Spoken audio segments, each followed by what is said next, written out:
بسم اللہ، ہر حرف میں ایک راز، ہر آغاز کا آغاز، ہر مشکل کا حل، ہر دروازے کی چابی جو کھلتی ہے مگر صرف ان کے لیے جو اس کا راز جان جاتا ہے۔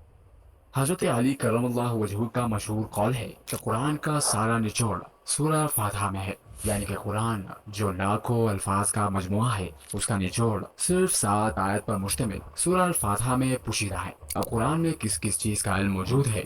وَنَزَّلْنَا عَلَيْكَ الْكِتَابَ تِبْيَانًا لِكُلِّ شَيْءٍ، اور ہم نے آپ پر وہ عظیم کتاب نازل فرمائی جو ہر چیز کا بڑا واضح بیان ہے۔ شے لفظ کا اطلاق کائنات کے ہر وجود پر ہوتا ہے، خواہ وہ مادی ہو یا غیر مادی۔ جو بھی چیز رب ذوالجلال کی تخلیق ہے شے کہلاتے ہیں۔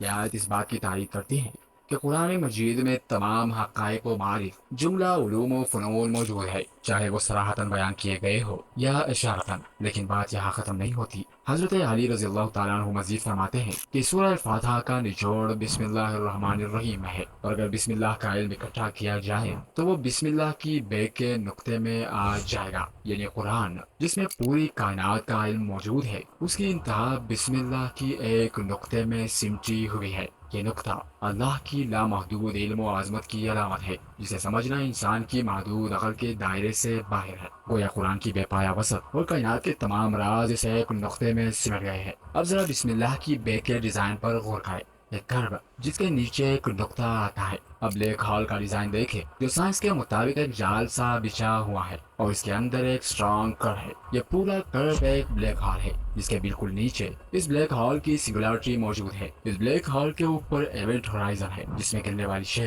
ہمیشہ کے لیے فنا ہو جاتی ہے، یہاں تک کہ یہ روشنی کو بھی اپنی طرف کھینچ لیتا ہے۔ سائنسدانوں کے مطابق ایونٹ ہورائزن جہاں سے شروع ہوتا ہے وہاں سے ایک بلیک ہال کا کرو شروع ہوتا ہے جس کے بالکل نیچے سنگولرٹی ایک نقطے میں موجود ہوتے ہیں۔ حضرت علی رضی اللہ تعالیٰ عنہ کے قول پر غور کریں۔ اس میں فرمایا گیا ہے کہ پورے قرآن کا نچوڑ الفاتحہ، الفاتحہ کا نچوڑ بسم اللہ، اور بسم اللہ کا نچوڑ بسم اللہ کی بے کے نقطے میں ہے، یعنی ساری انفارمیشن ایک نقطے سنگولرٹی کے اندر ہے۔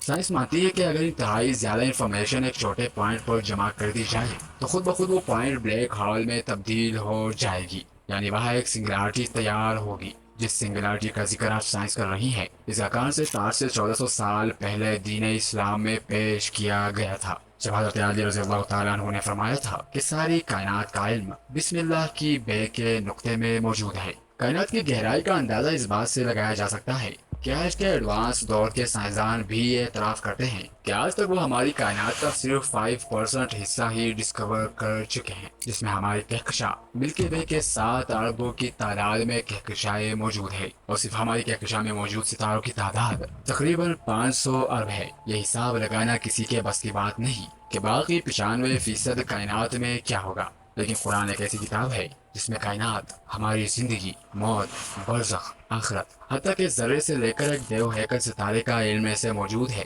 جو آج کے ماڈرن سائنسدانوں کو بھی حیران کر چکے ہیں۔ قرآن حکیم کا دعویٰ ہے کہ اس میں کوئی باطل بات داخل نہیں ہو سکتی، اس لیے کہ قرآن حکیم کا ایک ایک حرف اتنی زبردست کیلکولیشن اور اتنے حساب و کتاب کے ساتھ اپنی جگہ پر فٹ ہے کہ اسے تھوڑا سا ادھر ادھر کرنے سے وہ ساری کیلکولیشن درہم برہم ہو جاتی ہیں، جس کے ساتھ قرآن پاک کی اعجازی شان نمایاں ہے۔ جدید ترین ریسرچ کے مطابق قرآن کریم کے حفاظتی نظام میں 19 کی عادت کا بڑا عمل دخل ہے۔ یہ حیران کن دریافت امریکہ یونیورسٹی کے کیمسٹری پروفیسر ڈاکٹر راشد خلیفہ نے کی، جنہوں نے 1968 میں مکمل قرآن پاک کمپیوٹر پر چڑھانے کے بعد قرآن کی آیاتوں اور ان کے الفاظ و حروف میں کوئی تعلق تلاش کرنا شروع کر دیا۔